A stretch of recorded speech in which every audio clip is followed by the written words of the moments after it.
Alors, je me déplace plus qu'en vélo et à pied pour tous mes trajets de moins de 10 kilomètres. Et toi, Hélène?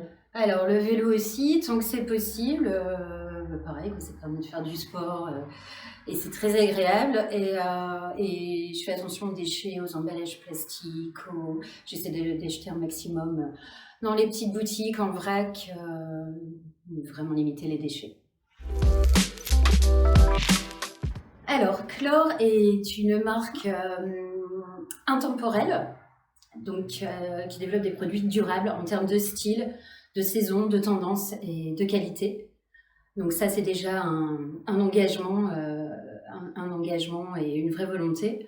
Ensuite, nous sommes engagés à refuser tout polybag, tout emballage plastique pour toutes nos productions, et nous avons développé, mis au point, un packaging qui est donc réutilisable, ce qui permet de transporter le maillot de bain mouillé après la séance. Donc voilà, c'est sur ce plan-là également. Ensuite, on a commencé à développer des lignes en matière recyclée. Donc ça, c'est un des premiers modèles. Donc on les teste là actuellement, mais bon, c'est déjà commercialisé, c'est au point. Donc on a quelques produits entièrement réalisés en matière recyclée.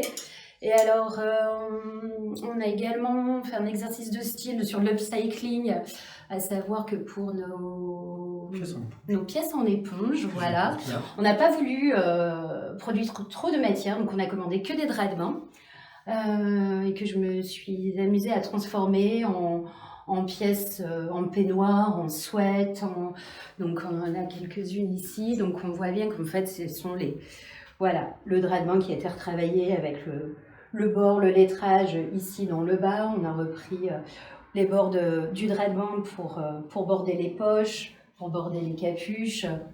Voilà. Donc voilà, un bel exercice d'upcycling et d'optimisation de la production. Et que tu fais fabriquer en France. Fabriqué, en série limitée, donc totalement même lillois, c'est fabriqué dans la région. Et ensuite, il y a un point sur lequel je veux vraiment insister, c'est qu'on se refuse de mettre la pression aux usines, aux ouvrières, et celles qui finalement font tout le boulot. Après 25 ans de mode, de prêt-à-porter, je ne supportais plus cette pression qui était mise aux ateliers, aux usines. Donc on leur laisse le temps de fabriquer les pièces. Bon, voilà, c'est prêt quand c'est prêt. Le maillot de bain qui n'est pas vendu ce mois-ci le sera le mois prochain ou même dans 3 mois. Et donc on refuse également le transport aérien. Et surtout, on laisse le temps de faire les choses, le temps de fabriquer la production. Voilà.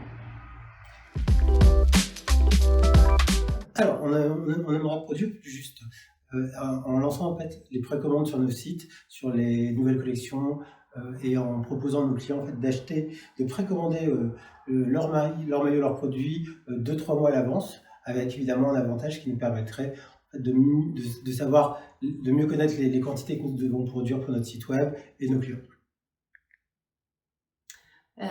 Et moi, pour reparler également des développements et de la production,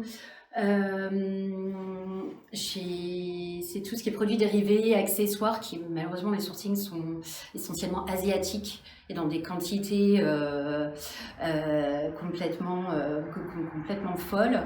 Je parle du bonnet, tout ce qui est néoprène, thermocollé, etc. Donc j'aimerais vraiment pouvoir continuer à développer mes innovations et mes accessoires dérivés pour la natation, mais en local et dans des quantités raisonnables. Donc ça, c'est un vrai point de développement aujourd'hui. C'est pas une amélioration, mais c'est un vrai sujet. Alors, depuis toujours, pour son style, Stella McCartney. Son style, son univers. Mais alors, pour parler d'éco-responsabilité, c'était vraiment la première à s'attacher à ça, à développer le cuir vegan, à refuser la fourrure. Donc pour ça, c'était vraiment, c'était la première. Également la première à faire des collabs avec des marques sport, donc ce qui nous concerne aujourd'hui avec donc le Adidas Stella McCartney. Et puis bah, tout en gardant un style inimitable, vraiment qui m'inspire depuis toujours beaucoup. Donc ouais, c'est elle, c'est sûr.